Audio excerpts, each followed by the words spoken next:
hamda wa syukranillah. Puji syukur kehadirat Allah Subhanahu wa taala, kita masih diberikan kesempatan berjumpa di Ramadan ini, di Ramadan yang kelima ya. Ramadan yang kelima. Mungkin teman-teman sudah merasa menjalankan puasa ini di Ramadan kelima ini sudah tidak terasa begitu berat lagi ya. Berbeda dengan ketika kita di awal Ramadan, hari pertama itu mungkin terasa wah berat sekali, tapi kalau sudah kelima dan selanjutnya, apalagi nanti menjelang Idul Fitri, insya Allah itu sudah terbiasa dan tidak terasa berat lagi. Karena Allah mewajibkan sesuatu itu memang ada pelajaran atau ada hikmah yang bisa kita ambil dari situ. Sebenarnya ya, Allah mewajibkan puasa, Allah mewajibkan sholat, itu sebenarnya Allah sendiri tidak butuh itu. Nah, kenapa kok Allah mewajibkan? Nah, itu karena kebutuhan kita, kebutuhan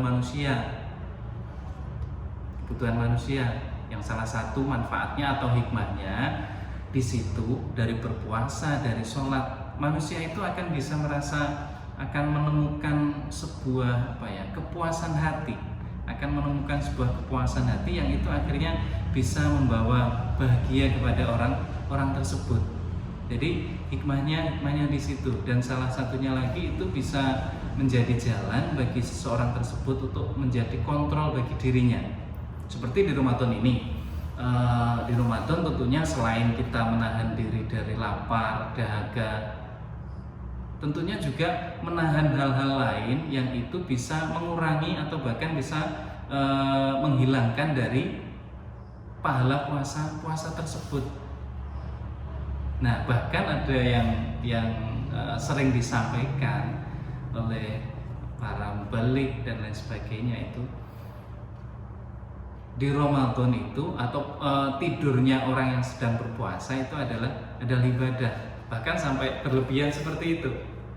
Tapi sebenarnya itu juga kalau kita pikir benar juga. Orang tidur ya, itu kan dia meninggalkan maksiat yang mungkin ketika dia masih terjaga, dia mungkin bisa ghibah, bisa melakukan sesuatu yang terlarang yang lain. Nah, dengan tidur itu dia meninggalkan itu semuanya.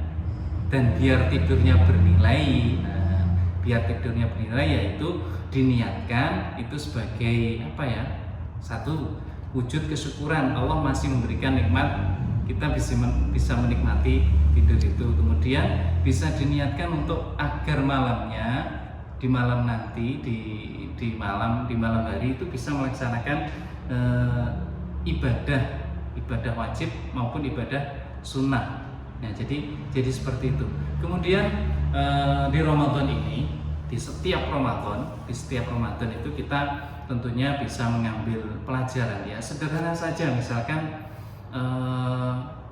ketika siang hari, ketika kita puasa, melihat melihat air putih atau makanan lain yang ringan-ringan itu terasa sangat sepele. Tapi ketika Ramadan kan terasa sangat spesial, ya kan?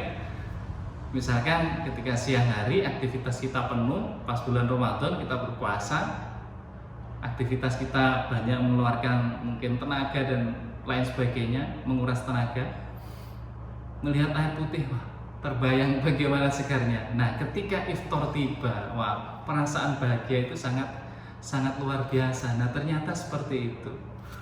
Jadi kebutuhan pokok manusia itu tidak lepas dari ketika manusia itu bisa minum, bisa makan.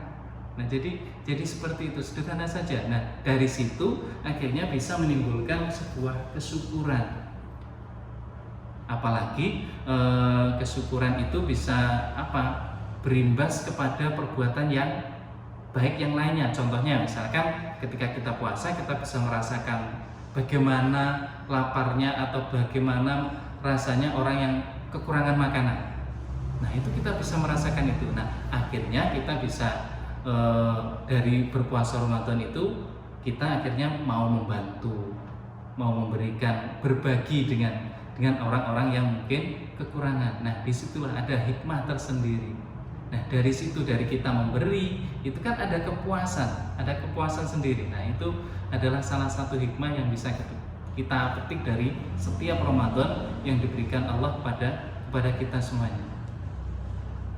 Jadi mudah-mudahan di Ramadan ini bisa menjadi